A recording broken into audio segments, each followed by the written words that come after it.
생리 중 어지러움 느껴본 적 있으세요? 그렇다면 이 영상을 끝까지 보세요.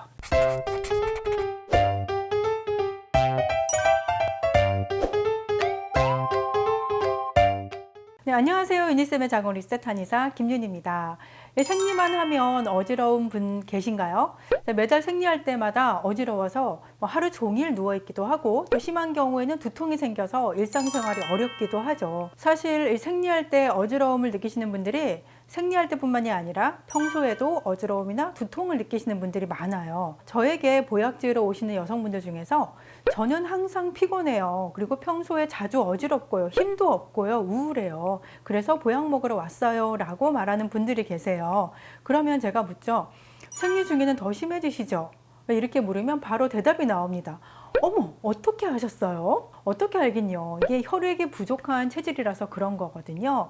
이 혈액을 보충해주고 또 자궁을 보강하는 한약 처방이면 바로 좋아지죠. 자, 우선 생리 중에 어지러움증이 생기는 원인부터 설명해 드릴게요. 우리 보통 식사하고 나면은 좀 나른하고 좀 졸린 기분 느껴보셨죠? 그 이유가 우리가 밥을 먹으면 혈액이 소화작용을 위해서 위장 쪽으로 몰리게 되잖아요. 그러면 뇌의 혈액 공급량이 줄어들게 되면서 머리가 좀 멍하고 졸리게 되는 거예요. 특히 또 밥을 많이 먹으면 이런 증상은 더 심해지죠. 근데 마찬가지로 생리를 하게 되면 이 자궁으로 많은 혈액이 모이게 되고 또 생리를 하면서 혈액이 많이 빠져나가게 되다 보니까 일시적으로 뇌에 혈액 공급량이 줄기 때문에 빈혈이 나타나게 됩니다. 그래서 생리 기간에는 평소보다 약간 어지럽거나 피로감을 느끼다가 생리가 끝날 즈음이 되면서 서서히 전신 혈액순환이 원활해지면서 정상으로 돌아오게 됩니다. 자, 이거는 정상 반응입니다. 하지만 일상생활에 지장이 생길 정도면 안 되겠죠. 그런데 사실 생리 중의 출혈량은요, 하루에 필요한 철분의 10분의 1 정도라고 합니다. 그러니까 그것만으로는 생리 중에 어지러움증이 나타나기 힘든 수치거든요. 그러면 왜 일상생활 중에 어지러움증이 심해지느냐? 크게 두 가지를 꼽을 수가 있습니다. 첫 번째는 영양결핍이에요. 사실 요즘 시대에 영양결핍이 얼마나 되겠어 라고 생각을 하시겠지만 요즘 보면은 다이어트 한다고 음식을 갑자기 심하게 절제하는 경우가 여기에 해당된다고 볼 수 있습니다. 그러니까 예를 들면 단백질이나 탄수화물은 안 먹고 야채나 과일만 먹는다거나 또 더 심하게 절식을 하기도 하죠.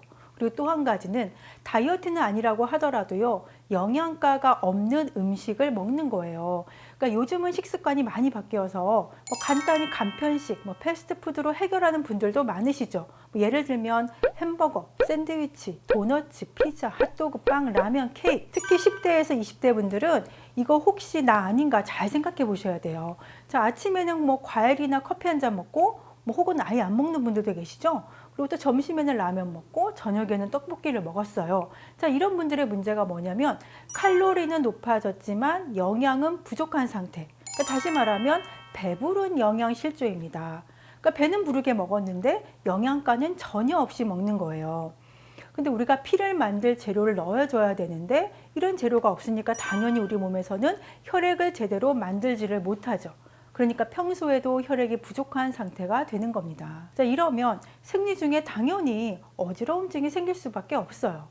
평소에 이런 식단을 하셨던 분들은 꼭 균형 잡힌 음식 섭취를 하려고 노력을 해보시는 것이 좋겠습니다. 두 번째는 생리량이 과다하게 많은 경우가 해당이 되는데요. 이 부분은 여러분들이 신경 써서 보셔야 됩니다. 정상 월경량은 이제 생리 기간 동안 한 50에서 80ml 한 요 정도로 봅니다. 자, 이렇게 말하면 잘 이해가 안 되실 거예요. 자, 다 함께 한번 체크해 볼까요? 자, 1시간마다 생리대나 탐폰을 교체해야 한다. 자, 그리고 밤에 생리대 교체를 위해서 일어나야 한다. 그리고 생리량이 많아서 생리대를 2개를 겹쳐서 사용할 때가 있다. 또 생리량이 많은 날에는 외출하기가 겁이 난다. 자, 이 중에 하나라도 해당이 되시나요? 체질상 어릴 때부터 생리량이 많고 또 별다른 증상이 없다라고 하면은 문제는 없습니다. 하지만 자궁 질환이 원인인 경우도 있어요. 예를 들면 자궁 근종이나 자궁 내막증, 자궁 성근증, 자궁 내막 폴립 이런 것들을 예로 들 수가 있고요. 자, 이런 경우에는 생리통도 심하고요. 생리할 덩어리를 동반하는 경우가 많은데요. 생리량 자체도 굉장히 많아요. 그래서 출혈량이 많다 보니까 심한 경우에는 심장이 두근두근거리고 또 조금만 움직여도 숨이 차고 일상생활이 어렵죠. 이런 경우에는 자궁 검진도 꾸준히 하면서 개인적으로 생활 관리가 필요한 상태입니다. 근데 또 이런 생리 중에 어지러움 증상은 수면 부족한 상태나 또 스트레스를 많이 받았을 때 과로하는 이런 상황에서 더 심해질 수가 있기 때문에 주의해 주시는 것이 좋습니다. 그 다음에 해결 방법을 알려드릴게요. 이 생리 중에 어지러움이 일상생활에 어려움을 느낀다라고 할 때는요, 물론 혈액 보충 한약을 드시면 빠르게 효과를 볼 수가 있지만 식사나 생활 습관 개선을 통해서 완화시킬 수 있는 방법을 알려드리도록 하겠습니다. 첫 번째는 음식인데요. 이 생리 중 어지러움증의 가장 큰 원인은 혈액 손실에서 오는 철결핍성 빈혈입니다. 철분이 많은 음식을 소개해 드릴게요. 자, 육류의 살코기, 또 소나 돼지의 간, 꼬막, 바지락, 콩류, 미역, 김, 견과류 등이 있으니까요. 본인이 좋아하시는 거 골라서 드시면 되겠습니다. 근데 특히 청소년기에는요, 급성장기이기 때문에 우리 몸에서 철분 요구량이 더 증가하는 때입니다.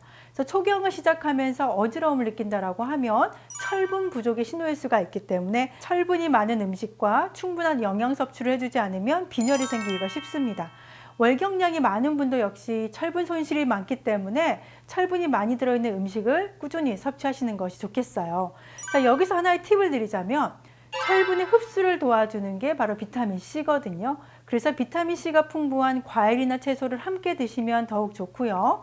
철분의 흡수를 방해하는 탄닌 성분을 피하시는 게 좋은데요. 음식은 평소에도 꾸준히 관리해 주시면 좋고요. 특히 생리하기 일주일 전부터 생리하는 기간 동안 관리해 주시면 더욱더 좋습니다. 두 번째는 생활입니다. 자, 생리 중에는 혈액순환이 잘 될 수 있도록 꽉 조이는 옷은 피해 주시는 것이 좋아요. 이 생리혈이 셀까봐 꽉 조이는 거들이라든지 또는 속옷을 몇 겹씩 겹쳐서 입는 경우가 있는데요. 이 거들이나 청바지, 레깅스처럼 이렇게 꽉 조이는 옷은 우리 골반에 있는 혈액순환이 나빠지기 때문에 빈혈이 심해질 수가 있습니다. 정말 어쩔 수 없는 경우를 제외하고는 골반이나 음부를 조이지 않는 좀 편안하고 헐렁한 옷을 입으시는 것이 좋습니다. 자, 세 번째, 운동하지 말고 휴식해 주세요. 체력이 좋아져야 한다고 생리 중에 억지로 운동을 하는 경우가 있는데요. 자, 이런 경우에는 산소 소비량이 증가하면서 빈혈이 더 심해질 수가 있습니다. 생리 중에는 안정과 휴식을 취하는 것이 최우선입니다. 일단 치료 먼저, 그리고 체력은 나중에 올리시는 걸로 해요. 자, 생리 중에 어지러움 증상 매번 지속되는데 그냥 넘기셨다면 이번에는 제대로 고쳐보는 게 어떨까요? 생리 기간에도 여러분의 일상은 소중하니까요. 네, 저는 다음에도 여성에게 도움이 되는 좋은 정보로 찾아뵙도록 하겠습니다. 감사합니다.